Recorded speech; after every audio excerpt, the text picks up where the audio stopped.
Assalamu alaikum warahmatullahi wabarakatuh. Mpenzi mtazamaji, natumai umzima buheri wa afya. Jina langu ni Haifa Mohamed na karibu katika kipindi kipendacho Pewa Asubuhi ndani ya kitengo Ijue Dini Yako. Alhamdulillah, leo tupo naye si mwingine bali ni shekhe wetu, naamini umeshazoea sura zake. Ni shekhe ambaye anakujuza mingi kuhusiana na masuala ya dini, naye si mwingine bali ni Sheikh Hussein Patrova ndani ya studio zetu, na ukiwa nami naamini tutaweza kukupa kile ambacho unahitaji, japo si kwa wingi, lakini kwa uchache ambao tutakupa wewe, itakufungua wewe akili kuweza kutafuta ukweli zaidi ama kusoma zaidi, kutafuta elimu zaidi ili uweze kufaidika. Insha Allah, mpenzi mtazamaji, tunazidi kuendelea na mada yetu ya Eid al-Ghadir ambayo tulikuwa tumeianza. Naamini ni vizuri sana kuweza kufahamu wilaya unafuata nini, wilaya yako wewe unafuata nani, na ukishafahamu hivyo basi utakuwa katika njia ambayo ni njema, na haswa pia njia ambayo itakuelekeza wewe kuwa na ukaribu zaidi na Mwenyezi Mungu Subhanahu wa Ta'ala. Na insha Allah tukirudi kwake Sheikh tutaweza kufahamu mengi na mengi zaidi. Assalamu alaykum wa rahmatullahi wa barakatuh. Wa alaykum assalam wa rahmatullahi wa barakatuh. Karibu sana Sheikh. Tunashukuru sana. Ni furaha tena kuwa na wewe. Sisi pia. Alhamdulillah. Naam. Bismillahir Rahmanir Rahim. A'udhu billahi minash shaitanir rajim. Bismillahir Rahmanir Rahim. Naam, alwilaya au ayatul wilaya au Eidul Ghadir.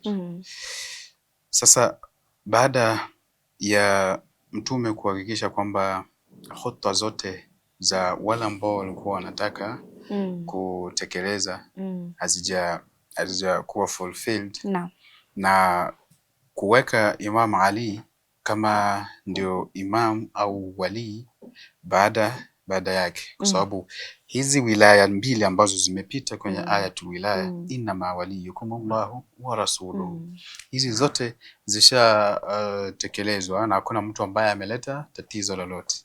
Sasa imebaki moja ambayo ni kazi ya mtume kuhakikisha kwamba amefulfill, na kufulfill hii wilaya moja ni kuhakikisha kwamba dini ya Kiislamu sasa imesimama.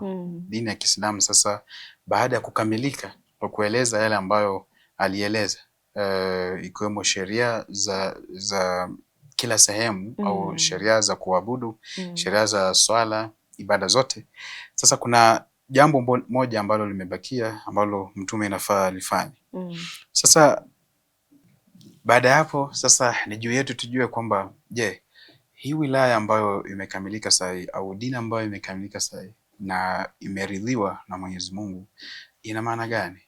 Kwamba mimi yafaa nifanye nini kwenye haya maneno ya mtume ambayo yameshuka kwenye Qur'ani? Ni kwamba kama vile tulivyokuwa tukimtii Mwenyezi Mungu na tukitii mtume. Mwanzo tumemtii Mwenyezi Mungu kwa sababu ametuma mtume na tukamkubali. Na tumetii mtume kwa sababu yale ambaye anatueleza sisi pia tunayaelewa na tunayachukua pia, tunayakubali pia. Baada ya hapo mtume inafaa atuelekeze sasa baada yake nani atakuwa kiongozi baada yake. Nani atakuwa anatuelekeza kwenye mambo ya dini. Sasa ndio hapa ametuletea walii watatu ambayo ina wilaya inakuwa tajalli, yani inadhihirika sana kwa Imam Ali siku ya Ghadir. Lakini kuna viongozi wengine ambao wanakuja baada ya Imam Ali ambao hao pia watakuwa aulia wetu. Hao pia ni wali. Na kwa sababu hao ni wali, na maana kwamba yale ambayo wanaongea si tu kwamba wanaongea kwa matarajio yao, ni yale ambayo mtume alikuwa anaongea. Ni muendelezo wa kazi ambayo mtume ameanza nayo. Kwa hivyo ina wajibu wetu kumtii huyu, kuanzia kwa Imam Ali ambaye amewekwa kama imamu wetu na hao wengine ambao wanakuja. Lakini kabla ya hapo, al-yawma akmaltu lakum dinakum, hii ni aya ambayo ina maelekezo ya kindani sana na inajumuisha kazi yote ya mtume ambaye amefanya toka mwaka wa kwanza mpaka mwaka wa 23. Kwa hivyo ina maana gani? Tukiangalia kwenye tafsiri moja, kuna tafsiri ya ambayo inaitwa ya Alama Tabatabai, tafsiri Mizani. Anaeleza kuhusu al-yawma akmaltu lakum dinakum, ina maana gani? Anasema wa huwa al-yawmu alladhi ya'isa fihi alladhina kafaru min dinikum, yani wale ambao wamekufuru ni wale ambao hawajaamini kiwasilia kwamba mtume ni mtume na kuna Mwenyezi Mungu mmoja. Hao wanafikiria tu kwamba uongozi ambao mtume amekuja nao ni uongozi ambao mtu yote anaweza akachukua. Ndio. Yaani malengo yao ni uongozi, si kwenye imani. No. Wame give up. Yaani leo wame give up. Kwa nini wame give up? Kwa sababu dini imekamilika leo. Ndio. Akmaltu lakum alyawma akmaltu lakum dinukum, yani baadhi ya mambo au mambo yote ambayo mwanadamu anahitaji sasa nimeyakamilisha. Anahitaji kwenye dini yake, anahitaji kwenye mshtama yake, yani social life, kutekeleza kwa ajili ya Mwenyezi Mungu, anahitaji kwenye familia yake, yote nimeyatekeleza leo, yote yameisha, yani nimeyakamilisha leo. Yani hakuna inaitwaje, hakuna hukumu ambayo sijatoa maelekezo kwa hata kama si specific, lakini ki generally. Wa atmamtu alaykum ni'mati, anasema atmamtu alaykum ni'mati huwa alwilaya lati hiya idaratu umur ad-din. Sasa baada ya mtume, haya mambo ambayo mtume amealeta yanahitaji kuongozwa. Kwa mfano swala, kuna baadhi ya matukio kwenye swala ambayo mtume hajaeleza specifically. Na yanahitaji kuelezwa, yanahitaji kuongozwa, yanahitaji mtu ambaye anaweza akatupa mwongozo kwayo. Tutarudi kwa nani? Maswala ya ahkam. Maswala ya ahkam kwa mfano. Kuna ahkam zingine mtume hakuleta. Mtume hakuyasema. Si kwa sababu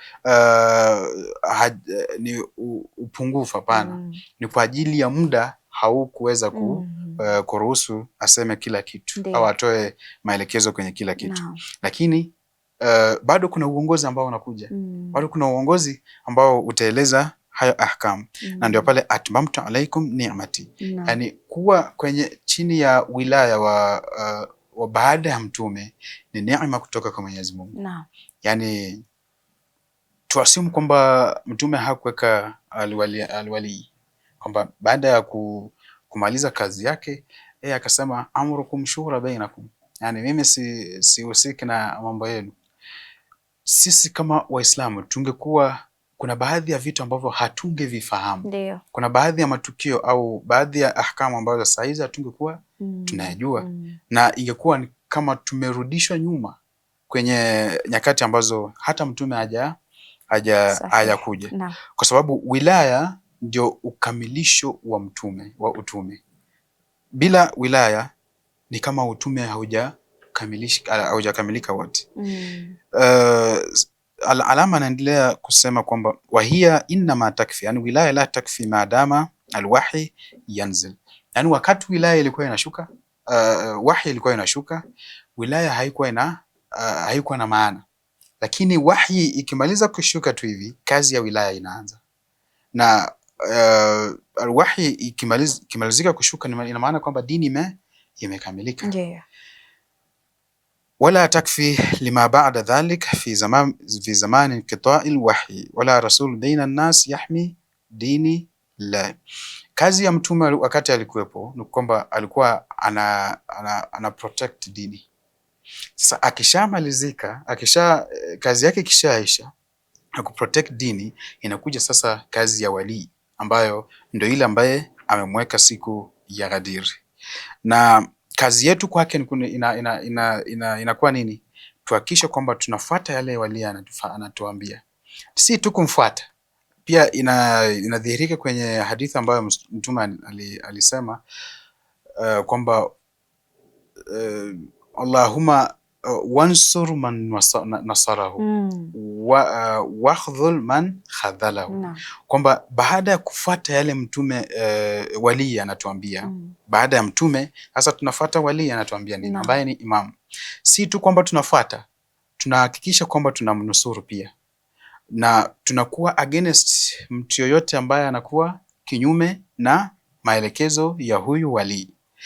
Na kuna baadhi ya semi ambazo zinasema kwamba inatosha tu sisi kumpenda imam vile mtume alisema kwamba mimi nampenda Imam Ali, kwamba ana sifa nzuri, ni mtu mzuri, alikuwa anaabudu, alikuwa karibu na mtume. Sasa mimi nampenda kama sahaba wa mtume. Hiyo inatosha.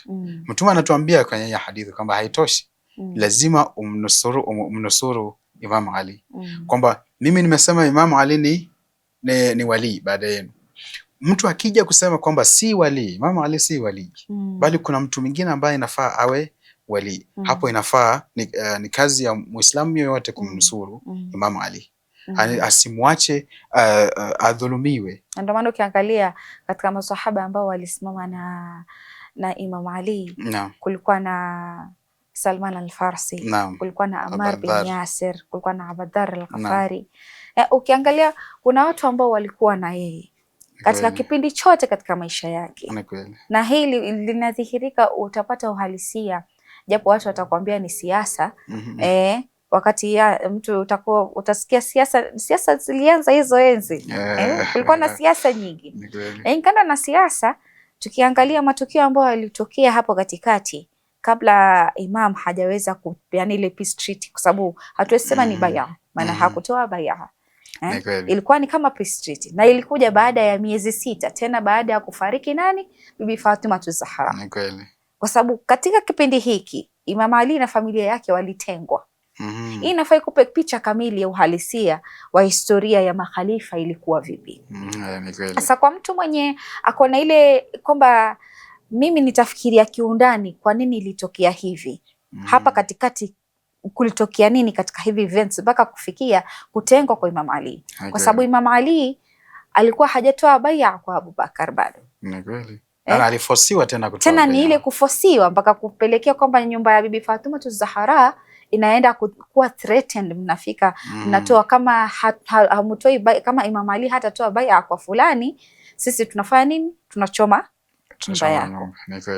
Na ukiangalia Bibi Fatima nyakati hizo alikuwa ni mjamzito, mpaka ikapelekea kupoteza mtoto wake. Na hapo ndo maradhi yake pia yakaanzia mpaka kufa kwake. Maana baada ya kufa kwa Mtume, Bibi Fatima Zahra hakuchukua muda mrefu. Na haya ndo mambo ambayo inabidi sisi Waislamu tufikirie. Wanaambia mtu ukitaka zaidi kufahamu dini yako, angalia historia yake ilikuwa vipi. Maana wewe mwenyewe usingekuwa Muislamu kama ile historia hauifahamu.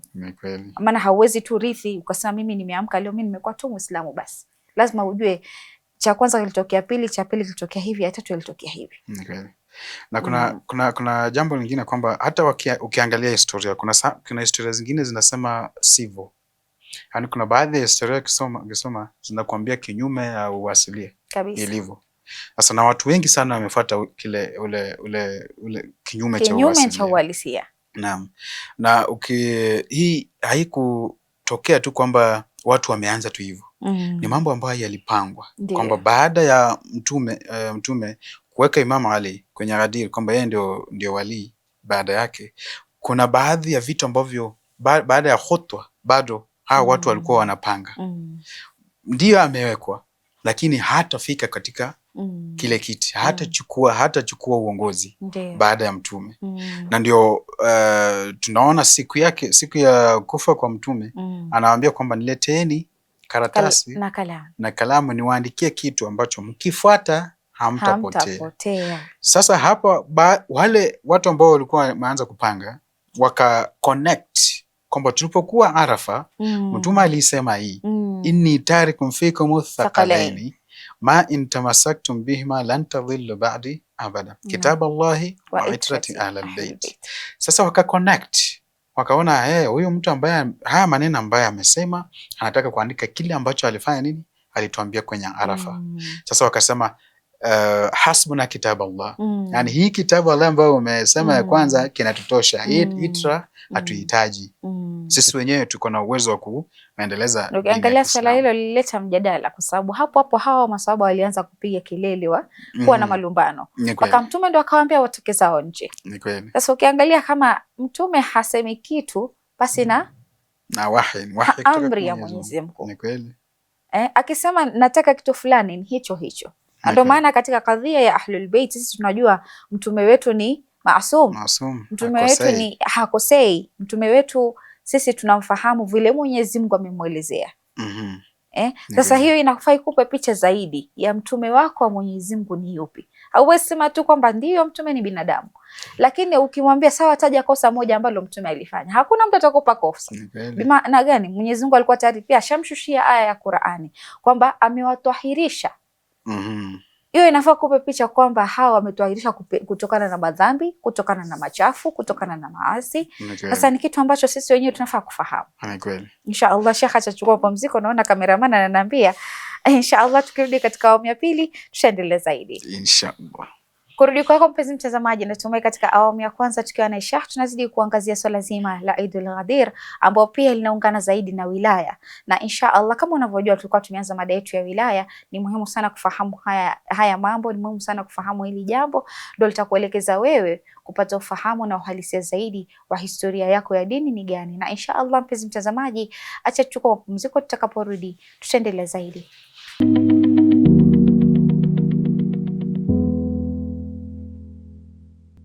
Assalamu alaikum warahmatullahi wabarakatuh. Mpenzi mtazamaji, karibu tena katika awamu ya pili ya kipindi kipendacho Pewa Asubuhi ndani ya kitengo Jua Dini Yako. Tunazidi kuwa na Sheikh katika kuchangia hapa na pale kuhusiana na Eid Ghadir au swala zima la Ghadir na pia swala zima la wilaya, kwa sababu ziko na connection ndani yake. Ukishafahamu Ghadir kutokea nini, utafahamu wilaya ili kuwa vipi. Na insha Allah mpenzi mtazamaji, tukirudi kwa Sheikh tutaweza kufahamu yepi zaidi ametuandalia. Karibu tena Sheikh. Tunashukuru sana.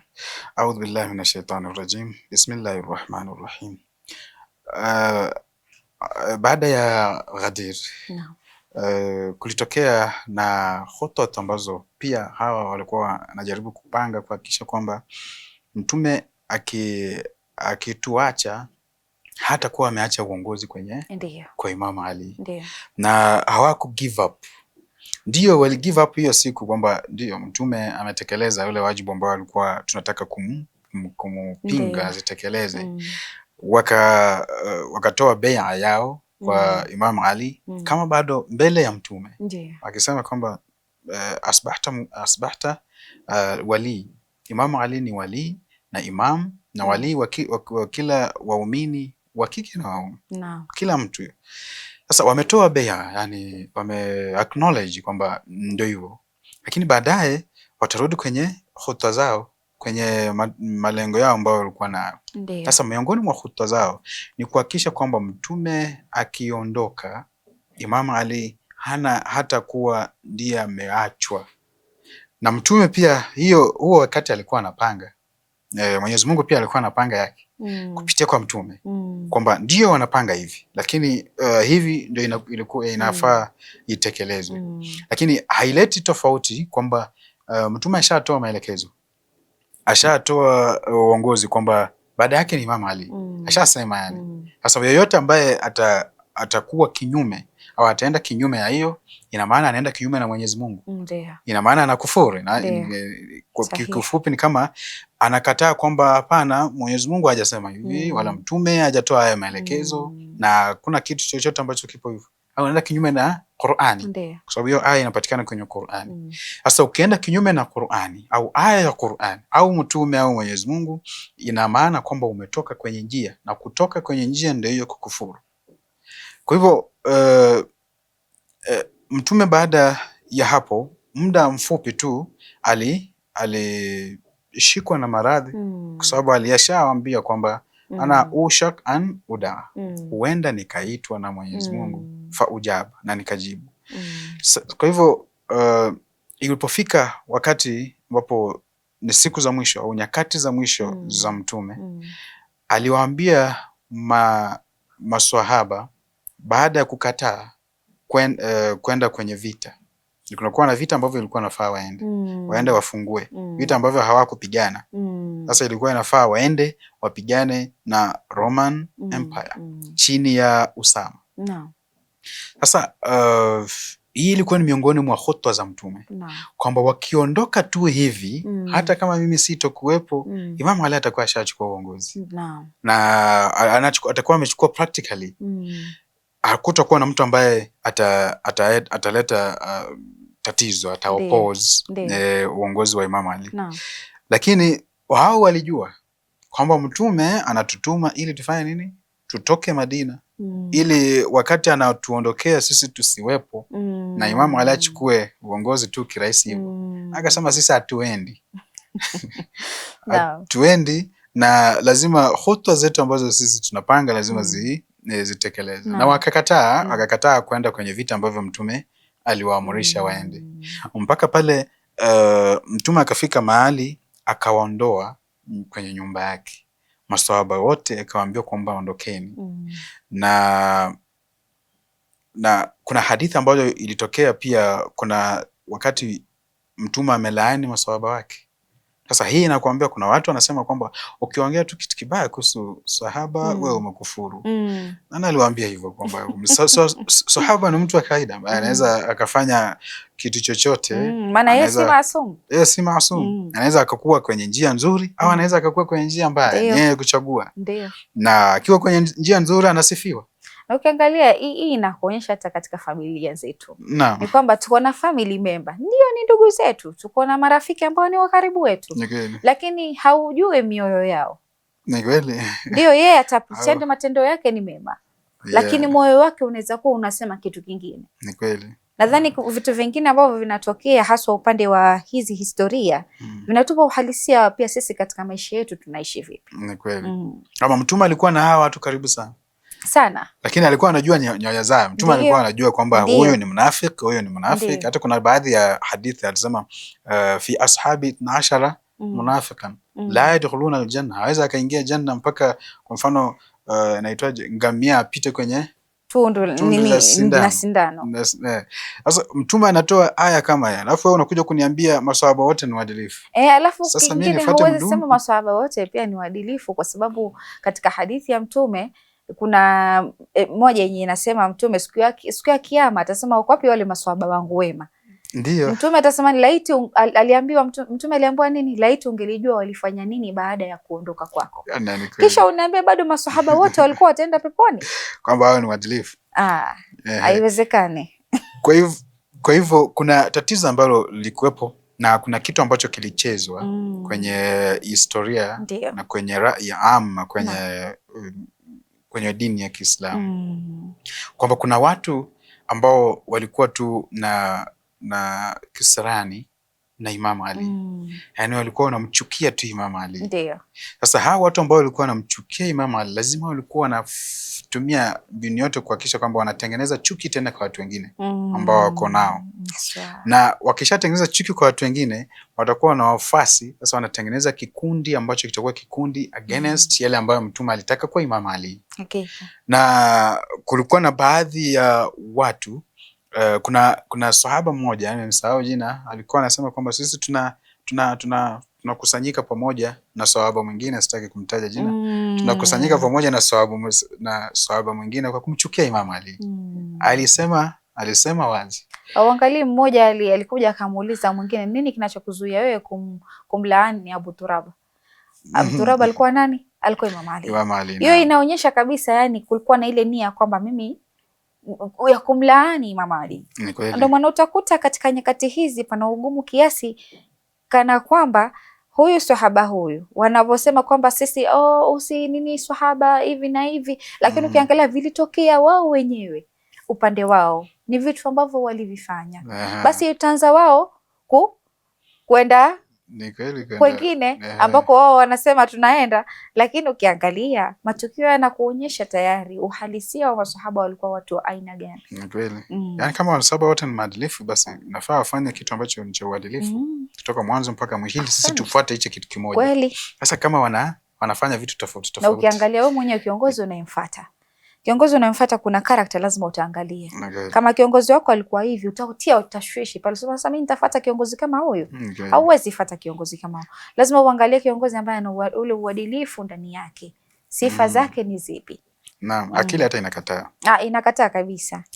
Kwa hivyo hii Eid al-Ghadir ilikuwa ni chanzo cha watu ambao walikuwa wanaonyesha hasira kwa Imam Ali, hasa kudhihirisha wazi. Na kingine kimoja utakuta walikuwa wanasema kwamba ukiwauliza kwa nini, wanakuambia Imam Ali alikuwa ni mdogo bado na wale wengine walikuwa ni wakubwa. Sasa unaangalia tangu lini umri ukategemea kwamba kiongozi anakuwa nani? Ni kweli. Maana tuseme baba ni kiongozi wa nyumba. Kuna kijana anaoa na miaka 23. Unataka kuniambia hajui uongozi? Kwa nini akaamua kuchukua ile step ya kusema kwamba mimi nataka kuoa? Kwa sababu gani? Akona zile karakta kwamba yeye anaweza kuwa baba nani? Baba katika nyumba, anaweza kuwa kichwa katika boma. Ndio. Ni kweli. Kwa hivyo uongozi, kitu cha kwanza umeleta kwamba uongozi waangalie umri. Ala waangalie sana sana divine leadership, uongozi wa Mwenyezi Mungu. Haina nini kwamba umri. Kwamba wewe uko mzee ndio Mwenyezi Mungu anakuchagua. Anaangalia purity yako, cha Mungu wako. Hiyo ndio inafanya mtu anakuwa uongozi.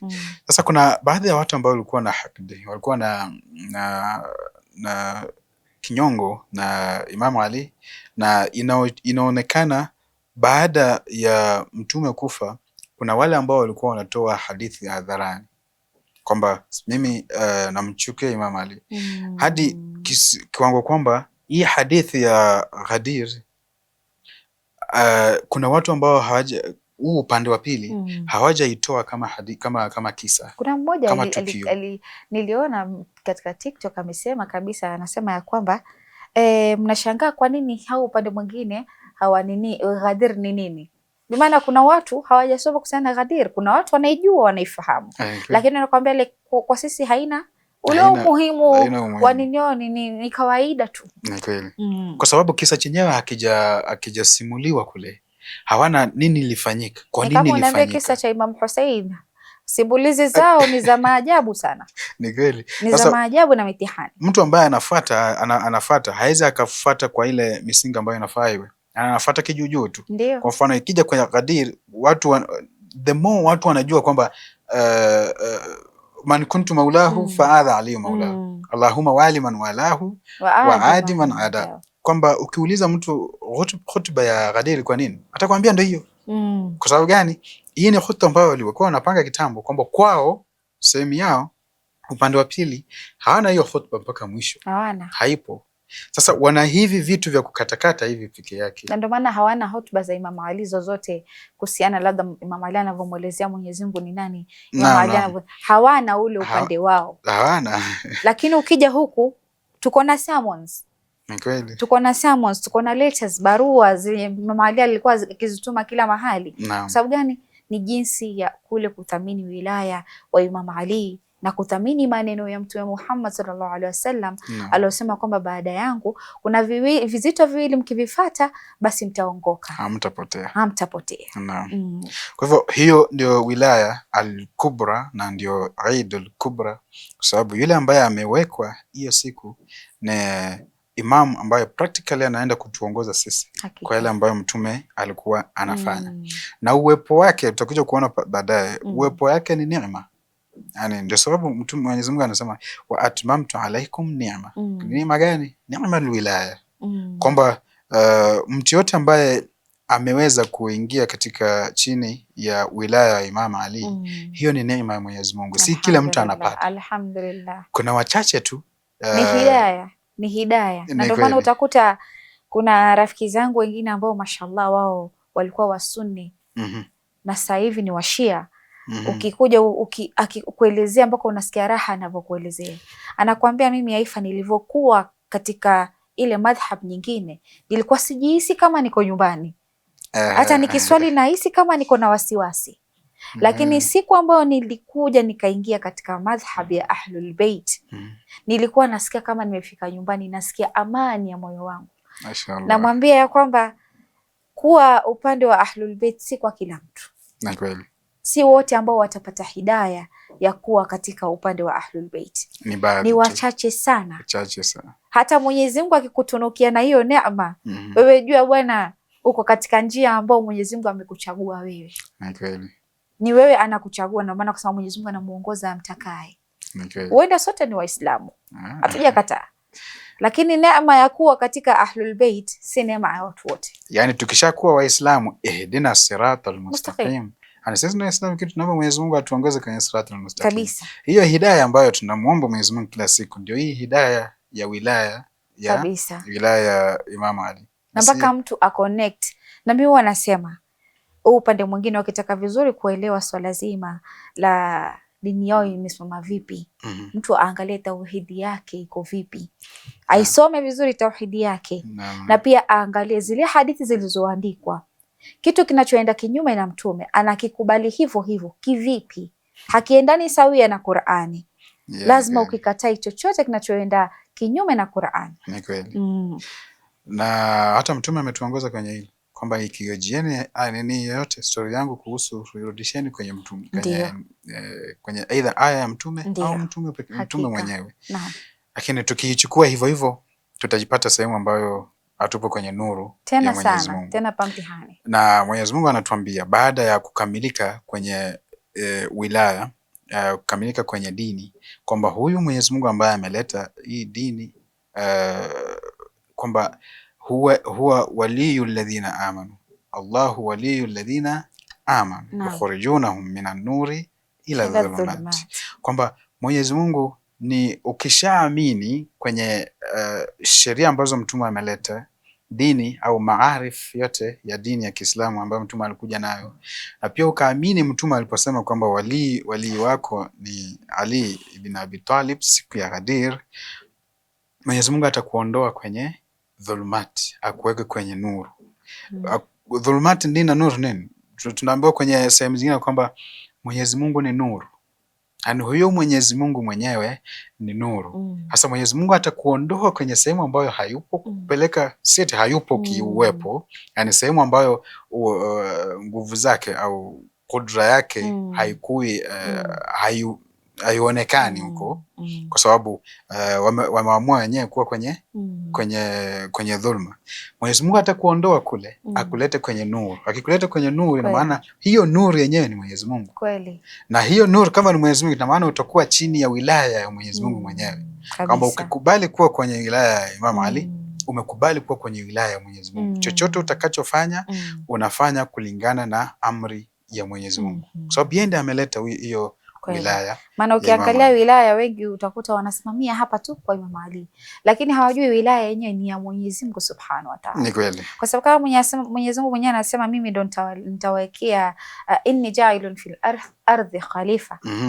Bimaana ilikuwa kuna siri ndani ya hii aya. Ni kweli. Ambao sasa mpaka sisi tusome na tuelewe. Ni kweli. Kwa hivyo Eidu al-Ghadir na Eidullahi al-Akbar ambayo inafaa sisi sote tuisherekee, na nilivyosema pale hapo mwanzo kwamba kuna kisa kimoja kinaitwa kisa qadhiyatu ar-Rahba. Naam. Qadhiyatu ar-Rahba, Imam Ali baada ya kupita miaka karibu 30 ya hawa ambao walikuwa wanaongoza, hawatambui kwamba Imam Ali ndio kiongozi ambaye amechaguliwa na Mtume. Kulikuwa kule Kufa mwaka wa 35 baada ya hijra. Imam Ali alikusanya watu, baadhi ya maswahaba. Baadhi ya hadithi inasema kwamba kuanzia 5 au mpaka 35. Hao maswahaba aliwauliza kwamba kuna mmoja wenu hakusikia, atoe shuhuda kwamba haukusikia hadithu ya Ghadir. Kweli. Au haukusikia chochote kuhusu Ghadir. Na wakakubali kwamba ndio tunakubali kwamba tulisikia hadithul Ghadir, na tulisikia kile ambacho Mtume alisema, na yote ambaye alisema tunayajua. Sasa ili Imamu Ali mpaka aanze kuwauliza, akuwakusanya aanze kuwauliza, ina maana kuna maana nyingine ya hiyo alwilaya ambayo imetajwa kwenye hadith ya Ghadir na ayatul wilaya. Kwa hivyo sisi ambao tunafuata wilaya ambao tumepata alhidayah alkhaswa, hidayah ya Mwenyezi Mungu, ni vizuri kuendelea na ihya hii siku ambayo ni idi yetu kubwa, kwa sababu ina tu connect na Mwenyezi Mungu wakati ambapo Mtume hayupo. Kweli. Na wakati ambapo tuna mambo mengi ambayo tunapitia duniani kinyume na dini ambayo Mtume alikuja nacho, tunabaki kuwa chini ya wilaya ya Imam Ali. Sasa ni kushukuru kwamba Mwenyezi Mungu ametuwezesha, ametuconnect, ametufanya sisi tuwe connected na yeye kupitia kwa Imam Ali siku ya Ghadir. Sasa ni lazima iwe ni Eid kubwa, na kuna haja ya kusherekea hii Eid kwa kila mtu, whether wewe ni Muislamu au si Muislamu, nafaa usherekee. Shukran sana Sheikh. Tukifikia hapo, acha tuachie hapo kwa siku ya leo. Alhamdulillah kwa neema ambayo Mwenyezi Mungu ameweza kujalia kuwa na sisi ndani ya studio zetu kutujuza mengi. Angalau mimi ijapokuwa nakuwa mwanafunzi, lakini naamini nikichangia mawili matatu sijakosea. Shukran sana. Kurudi kwako mpenzi mtazamaji, natumai katika awamu ya pili tukiwa naye Sheikh Hussein Patrova, alhamdulillah amekuwasilisha mengi kuhusiana na tukio la Ghadir, na kama unavyojua wengi labda wanajiuliza Eidul Ghadir huwa ni lini? Kama tulivyosema, baada ya Eidul Adha, baada ya Eidul Adha kuna Eidul Ghadir ambao ni tarehe 18 Dhulhijja, na insha Allah mpenzi mtazamaji, mimi nitamalizia na kusema kwamba alhamdulillahi alladhi ja'alana min almutamassikin biwilayati amiril mu'minin. Insha Allah mpenzi mtazamaji, shukran sana, ma'asalam.